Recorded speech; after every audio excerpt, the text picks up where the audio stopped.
right, so as you guys know, we're starting a brand new series, and I'll tell you, I'm very excited about this one. This wasn't the original plan for February, but I'm excited that we're in this series because this series is one that I believe really has the potential to speak to every one of you, whether you feel like you're in a relationship or if it's just friendships or the relationships that you have with parents or teachers or coworkers or whoever it is. I feel like this series has the potential to speak to you in a massive way. And so in this series, we're going to be talking about loving people because, right, as God loves us, we've been called to now go and love people. And this is the month of love, right? February, everybody's trying to get them a boo right before Valentine's Day. And so we're going to talk about love. But I have a question. I wonder, this is just me thinking out loud, you can raise your hands if you feel convicted. Have any of y'all noticed that some people in your life are a little bit harder to love than others? Anybody? Okay, lots of hands on that one. Those are the people that we're going to be talking about for the next few weeks because we're talking about relational vampires, right? Now tell me, what does a vampire want to do, right? That's my vampire, right? Vampires want to suck your blood, right? That's a good vampire. I practiced it all day. So if a vampire wants to suck your blood, what then would a relational vampire do? They are the people in our relationships that are sucking the life out of you. And that's exactly what we're talking about in the upcoming weeks. How do we love those people that just take the life out of us? They're like, man, I just sat with them for 10 minutes at lunch and I feel drained, like I need a nap. Or like you see them walking towards you and you can tell they're like coming to tell you something and you like, oh, that's crazy. You just decided to call me at this moment, Mom. Like, what's going on? Like, those are the people. And tonight I want to dive in with something that many people face. You may face this in the relationships that you're in with your boyfriends or your girlfriends or just relationships that you have with your friends because you're their best friend and nobody else is. How do we love people that have a tendency to be incredibly controlling? The people in our lives that become incredibly controlling, that's the people that we're going to talk about tonight. And so again, I wonder if I can get you all to participate. I wonder, how many of you know a control freak? Raise your hand. You know somebody that always wants to be in control, right? And if you tried to pull down the person next to you's hand when they tried to raise it, that's you. You're the control freak. But what I hope you'll see is this. We all know someone like this. We know somebody that just has to have control, maybe of us or just of situations. And unfortunately, some of you have been really hurt by people who tried to control you. Because maybe it was somebody who was an authority figure, but yet they were abusive, right? They abused the power, the authority that they have. And they hurt you emotionally, physically. But so often the people that are trying to control us aren't necessarily those malicious, like bad people. Sometimes the people that are trying to control us are just needy. Or sometimes they're just insecure. Or sometimes they're hurting. And so they're trying to make us do what they think we should be doing. And then if we don't, if you say no to one of these controlling people in your life, these people can become an emotional black hole, as I like to call them. Because we pour into them, right? We do what they want us to do. But yet no matter how much we do, they always want more from you.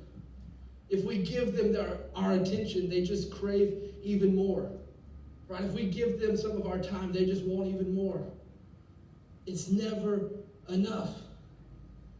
And if they don't get what they want, then sometimes they just pout, or they whine, or they complain, or they threaten.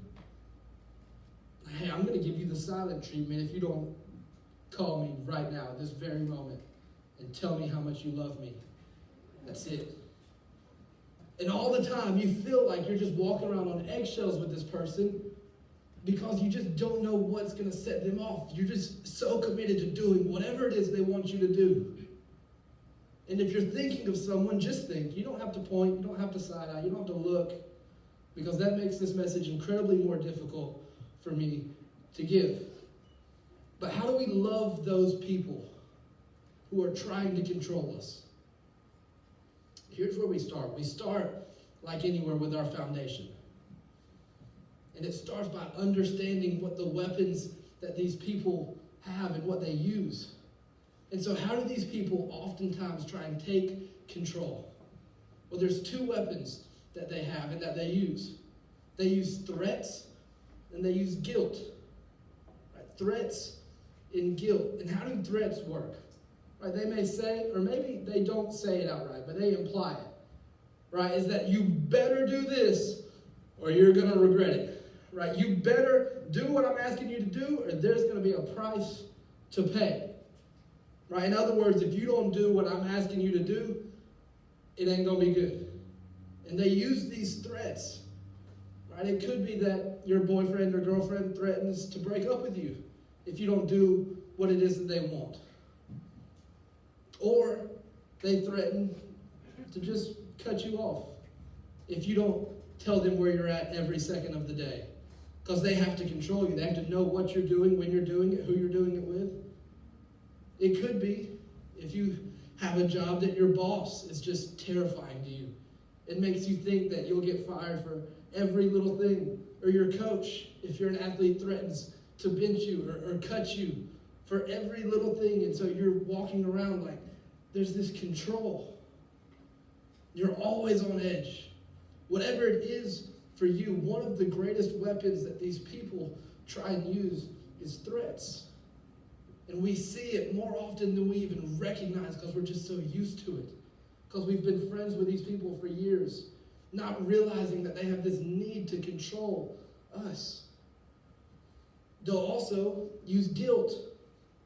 And again, they may say these things or they may just imply it. And you may go for years without recognizing it. Because they may say things like, after all that I've done for you, you won't do this one thing for me? I thought we were close. I thought we were friends. I thought we were in love. Why won't you do this for me? Obviously, I can't count on you. Or you call yourself a Christian? Some Christian you are, you won't even do this for me. The person you're in a relationship with says like, well, you never call me. You're always too busy to talk to me. You never text me back. You don't love me. That's guilt. They're using guilt as a weapon to control us. Threats and guilt. And so how do we, as followers of Christ, love those people? Because we're still called to love those people. These people who are intentionally or unintentionally controlling or manipulating us. What I want to do is show you a story in Matthew's gospel. Because if you think there's no example of this in the Bible, you're wrong. In fact, this is a story about Jesus and one of his disciples, Peter. Jesus was very clear when he was explaining to his disciples the life that he was about to live. Right? He was explaining that he must do the will of God for his life.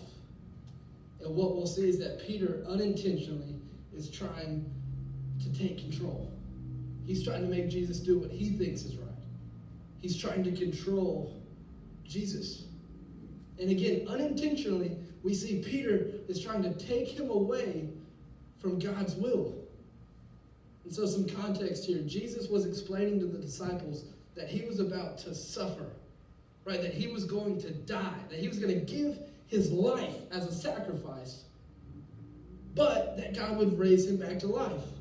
But as he's explaining this, Peter looks on and is essentially like, no, you aren't. Like, we're not going to let that happen. This can't happen to you. You're not going to die. We're not letting you give your life up. Like, no, we're going to do this a different way. As Jesus is explaining that this is the will of God, we see Peter wanting to take control and make sure that this doesn't happen. And so in Matthew 16, we're going to start in verse 22. This is how the story goes. Verse 22 starts by saying, Peter took him aside and began to rebuke him. And if we just stop already right there, you notice that this is the same in your life, right? Sometimes the people that want to control us like to isolate us. Like it said, Peter took him aside. Not in front of the group, he took him aside. And the people in your life that are trying to control you do the same thing. They like to take you away from others, from your friends, from your family, from the people that would tell you, hey, this person is trying to control you. And so that way they can impose their will on you with no one else trying to talk you to anything else. And that's what Peter did. He took Jesus aside and he said, never, Lord. He said, this shall never happen to you. He said, this is not what I want. I won't allow it. And what did Jesus do when Peter tried to manipulate him away from God's will? This is what Jesus' response was. It says, he turned and said to Peter, get behind me, Satan. You are a stumbling block to me. You do not have in mind the concerns of God, but merely human concerns. Then Jesus said to his disciples, whoever wants to be my disciple must deny themselves, take up their cross, and follow me. So how do we love those who are trying to control us? From this story, I want to show you three very important things that we need to know if we're going to love these people who are trying to control us. But three things we are going to have to know if we also want to be following the will of God and not the will of our friends, of the person we're in a relationship, of anybody else. And so the first one, if you're taking notes, is this. It's that you know what you are called to do. You've got to know what it is that you're called to do. Jesus was so clear on his calling, right? He was so clear, and I love it because over and over and over again in different ways, he was saying the same thing. He said the same thing very clear and very purposeful. He knew his mission of why God sent him to earth, right? Why did Jesus come? He told us, he said, I came to seek and save the lost. He told us who he came for and who he didn't come for. He said, I did not come for the healthy, but I came for the sick. He said, not for the righteous, but for the sinner. He said, I didn't come so that others would just serve me and treat me like this king, but I came to serve them by giving my life as a ransom for humanity. Jesus was incredibly clear on his calling and his purpose. And this is what he was describing to Peter. I have to give my life. I have to suffer, but this is God's calling for me. And he will raise me back up again. And so for you to love those who are trying to control you, it's important that you clearly know and can identify your calling. What is it that God is calling you to do? And I know it gets intimidating when we start talking about our calling, because people often mistake your calling for this grand thing that you're going to do in life of like, my calling is to cure cancer, or be a missionary in Uganda. Like these big things that like, as an 8th, 9th, 10th grader, you're like, what am I going to do with that? And those things may be your calling. But I would argue that our calling isn't always that specific of I'm going to be a 4th grade teacher when I'm 24. Like, they're not always that specific. Sometimes our calling is to just be of service to the people that are closest to us, right? To be a witness to the people that are around us. Your calling might simply be to just honor your parents, to be a son or a daughter that is respectful and trustworthy. Your calling may be to just study well and be a good student and graduate high school at this point. Or to just begin to set that foundation for yourself. Your calling might not be to a specific job. It might just be to be a witness where you're at right now. To be a witness where God has placed you. Your calling could be to be a witness on your team, in your class, at your job, or just at home. Your calling could be to serve in church, to be a leader in this youth group, but you clearly identify what it is that your calling is, what it is that God's purpose for you is. For example, I believe my calling is very clear. Right, first and foremost, I'm to serve my wife, right, Michaela, as her husband. That is my first calling. And then from that, I'm to lead this youth group well, right? The students who come in and out, My job is to lead you guys to become fully devoted followers of Christ.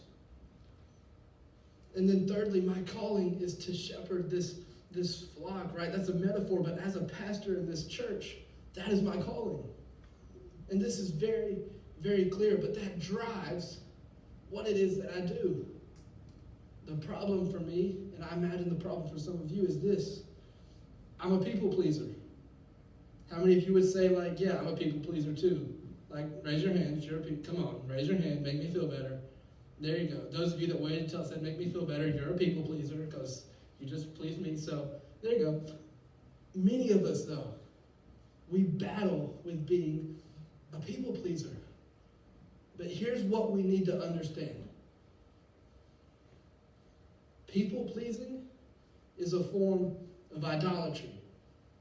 And maybe you've never looked at it as that serious, but let me tell you what's going on. When you get so caught up in pleasing everyone, saying yes to everything, doing everything that people ask of you, because you're a people pleaser. Here's what it's doing. We are wrongly putting people's opinion of us ahead of God's calling for us. Because we're so wrapped up in, I have to make this person like me. I have to get approval from this person. I have to please every single person around me. And you're making that an idol. You're serving that more than you're serving God. And that's what we have to be so clear on what his calling is for us. Because if we're not clear on our calling, we'll miss it. Because there's so many other things that are vying for our attention and our time. And so what does knowing your calling do? Calling clarifies. Because let's be honest, like if we just look at my life, for example, there's a lot of people that have an idea or a plan for my life and my time every day. I come into work and there's a list of things that people bring to me and like, hey, I need you to come and do this for me, or I need you to come with me and we'll do this. There's people that have a plan for my life and for my time, and the same is true for you. You should do this. You should go here. You should do this for me. They have a clear plan for your time. But when you know what it is that you're called to do by God, it creates clarity. And then the things that don't align with that calling, or the things that are going to take you away from God's calling, you begin to be able to make decisions a little bit easier. We've got to come to a place where we realize I cannot please everybody. Right? Does anybody else see this happening in their life? Right? I cannot please everybody. I cannot save everyone. I cannot meet every need that is asked of me. I can't do everything. I can't be everywhere.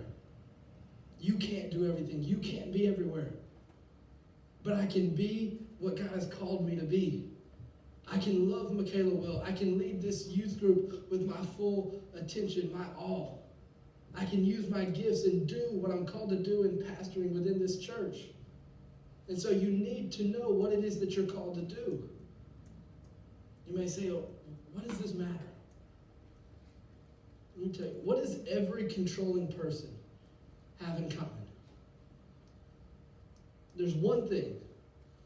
There's one thing every controlling person has in common. You ready for it? Every controlling person has someone who allows it. Every controlling person has someone who allows it. And so the person who does the controlling has a problem. But so do we if we continue to wrongly allow it to happen. This is why knowing your calling is so important. Because you may have a problem with people pleasing. Yes, the person trying to control you has a problem, but you may also, if you continue to stay in that and allow it to happen. And so clarify your calling. Ask yourself, at this point in my life, what is it that God is blessing me to be able to do? And when you clarify your calling, it keeps you from getting distracted. Distracted from his calling and being pulled towards someone else's. And so know what you're called to do. The second thing is to know when someone is trying to control you. This one seems obvious. But we have to recognize when someone is trying to control us. We've got to acknowledge that. We can't ignore it. if someone else is trying to push you into doing what they want, they're trying to pull you away from what God wants. They're trying to control you. And this is what is happening in our story. If we go back, Jesus says, this is what I must do. This is God's will, that I would give my life and be raised again. And Peter stands up and he tries to take control. He says, no, Lord, this is never going to happen. But ask yourself this, was Peter just the worst guy who ever lived? No. Did Peter hate Jesus? No. Did Peter even plan to distract Jesus from saving people? No, not at all. Peter was a good guy who loved Jesus. And in fact, just a moment before this story takes place, Peter had just won Jesus Jeopardy. Right? And if you don't know what that is, Jesus was playing a little game with the disciples, and he said, who do others say that I am? And the disciples were answering this and this and this, and people were saying this and that, and they just kept getting it wrong. And Jesus said, Peter, who do you say I am?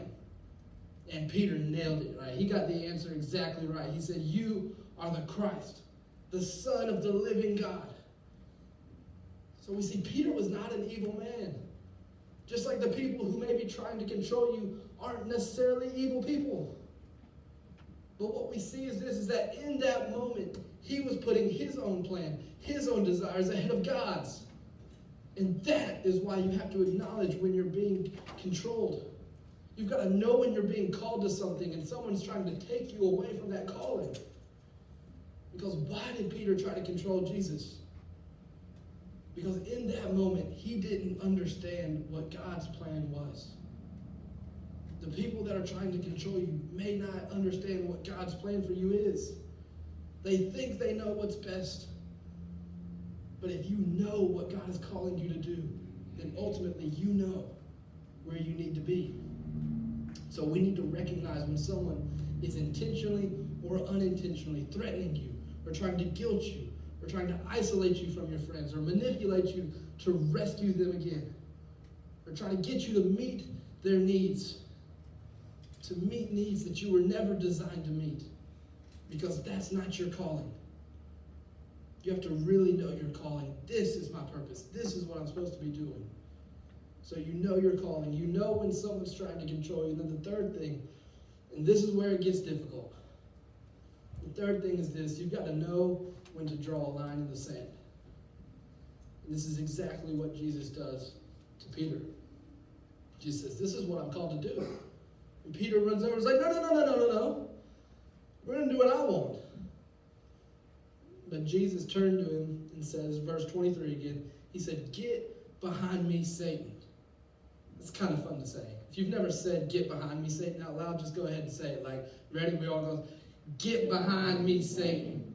Right? It's fun. You kind of put a little on it. Right? Get behind me, Satan. That's what Jesus said. He said, get behind me, Satan. He said, you are a stumbling block to me. He said, you do not have in mind the concerns of God. He said, but merely human concerns. Like, get behind me, Satan. Say it again. Get behind me, Satan. Yeah. Right? So, I'll give you an example.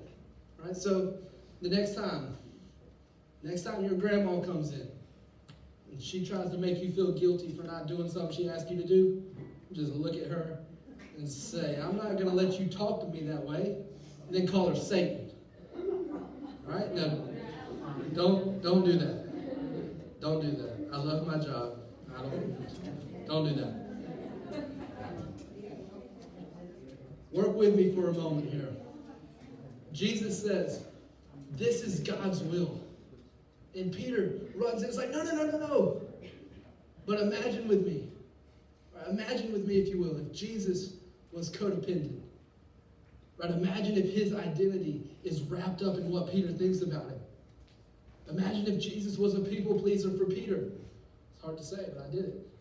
This is what God wants me to do. But Peter says, no, that can't happen. Imagine if Jesus was just like, oh, okay, don't get upset. Peter says, if you do this, Jesus, I'm not going to be your disciple anymore. I'm going to get really, really mad at you. I'm going to unfollow you. I'm going to block you. I'm going to make you pay. So I'm not going to call you and leave you on red. I'm going to give you the silent treatment. And then imagine Jesus running back going, no. I won't do it. That was just for all of mankind, but this is for you, Peter. I won't do that. No more miracles, whatever you want. I'll do what you want. Don't throw a fit. I don't want to hurt your feelings. What if Jesus was codependent and his identity was wrapped up in what Peter thought of him? He would never do that. Because hear me, the moment that Jesus gives control to someone else, then someone else is now leading his life and God isn't.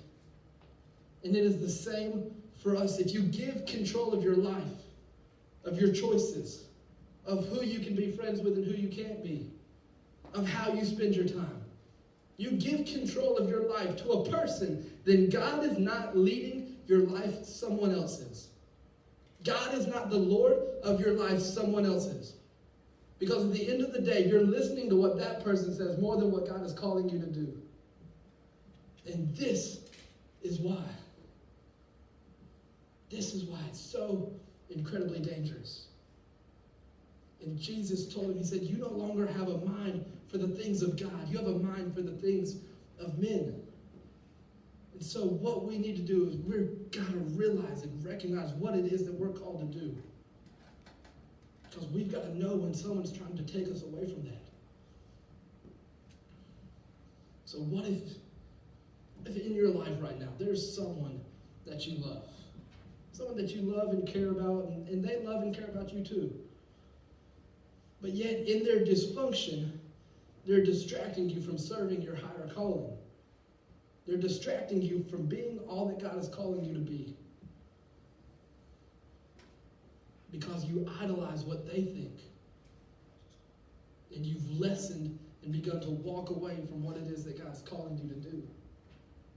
You've started to lessen what God thinks about you because you're so concerned with what this person thinks, with giving them what they want. And you've lessened and you've walked away from God's will for your life. So if we all just take a breath for a moment, what do we do? Right? Where do we go when we recognize that we're in an unhealthy relationship? We've got an unhealthy friendship. We're with somebody, and this is just not healthy. One where someone's been threatening us with these things. One where people have been making us feel guilty for not always doing what they want us to do. And we've been giving in, and we recognize that we haven't been doing what God has called us to do. Let me give you a couple thoughts, and hopefully for somebody, just for one person, hopefully, this will be freeing. Right? For somebody, God will do something in your life. Right? He'll shake you up. He'll move you. He'll make you stop settling for something lower. And he'll move you on to something of a higher calling, of a higher purpose. And so what do we know? We know this to be true of any relationship that you have. Right? The relationships that you have, friendships, partnerships, parents, whoever, the relationships that you have are a combination of what you've created and what you've allowed. Think about it. Think about every relationship that you have. Your boyfriend, your girlfriend, your parents, your siblings, friends, teammates, coworkers, coaches, bosses, teachers, whoever. All these different relationships that you have. They are always some combination of what you've either rightfully and purposefully created or what you've passively allowed them to become. Because as humans, we create patterns. We create healthy patterns, and sometimes we allow unhealthy patterns to form. And so every relationship that you have is a combination of what you've created and what you've allowed. And now here is the application for you in that. If you don't like what you have, change what you expect and change what you accept. Change what you expect, but also change what you're willing to accept. Know when to draw a line in the sand. Jesus loved Peter, but the moment that he steps out and says, no, you can't do God's will for your life, Jesus stops him. He says, no, that's not appropriate. I'm not letting you and your desire take me away from God's calling. You've got to know where to draw the line, when to recognize this isn't okay. You've got to change what you accept. So how do we do this? It can be as simple as just saying, I'm not going to let you talk to me that way. Right? I love you, but this is inappropriate. I care about you, but you can't talk to me like that. I'm not going to let you threaten me with these things or heap guilt on me over and over and over again.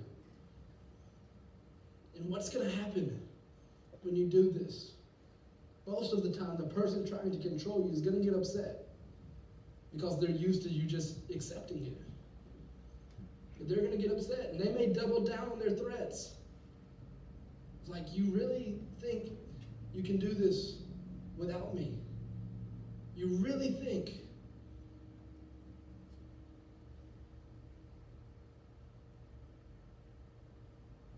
You've got to come to a place where you're ready to draw a line. Even if they shout, even if they say, you won't have me in your life anymore, they withdraw themselves, or they get critical. You may say, well, why would they act like that? It's because they're hurt. You're redefining the relationship. Or sometimes maybe you're ending the relationship.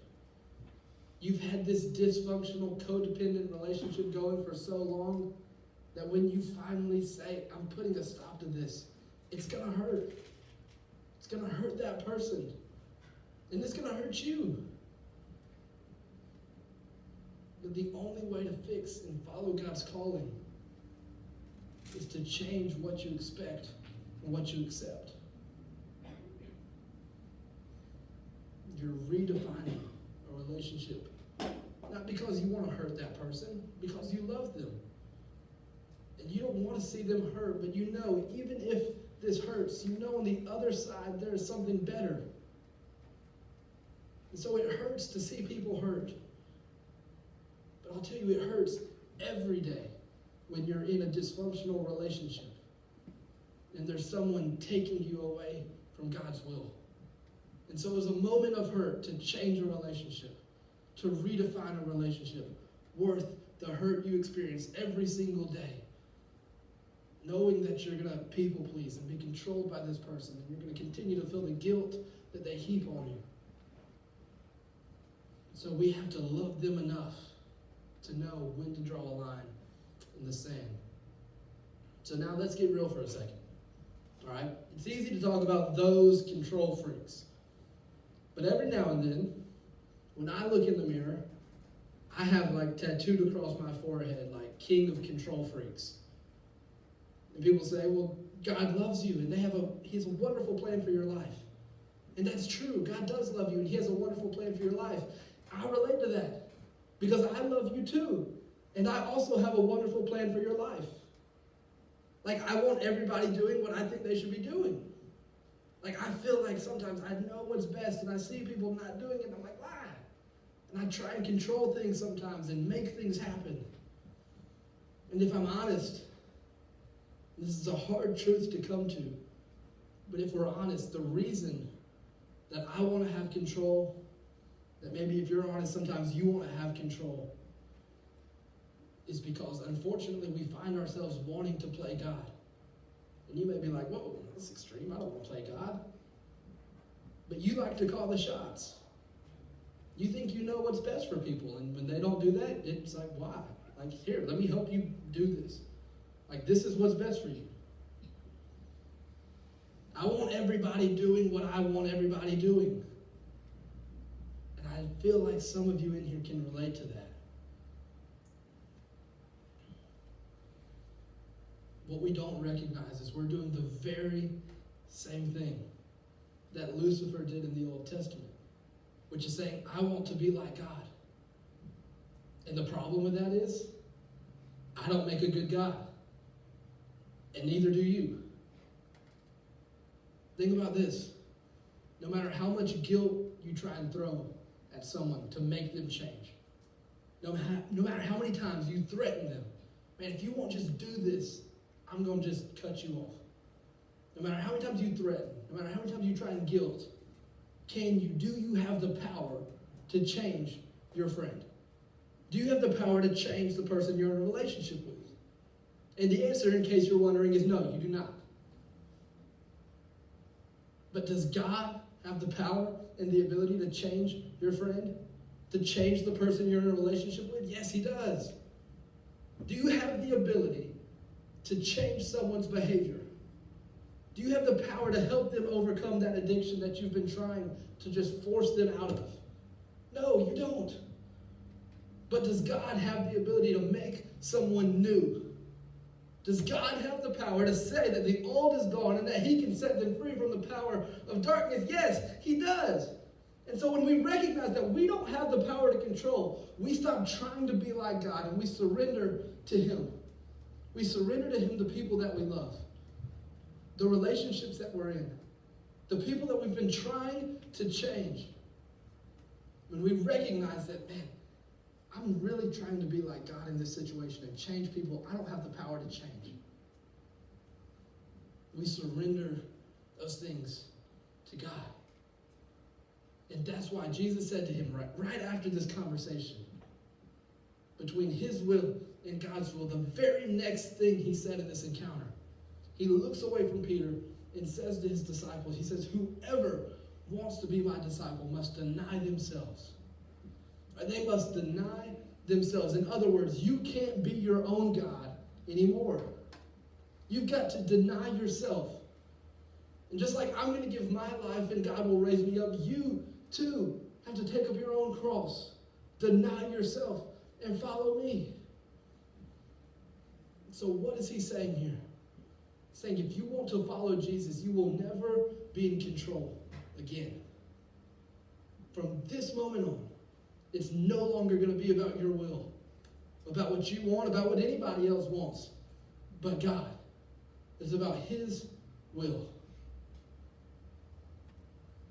So why is this important? Because anytime we let someone start wrongly controlling us, or we try and start wrongly controlling someone else, we're trying essentially to be God.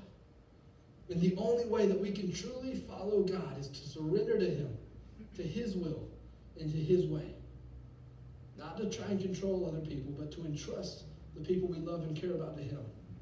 To love them without the dysfunction. And to say, God, I can't control this, I can't change this, but you can.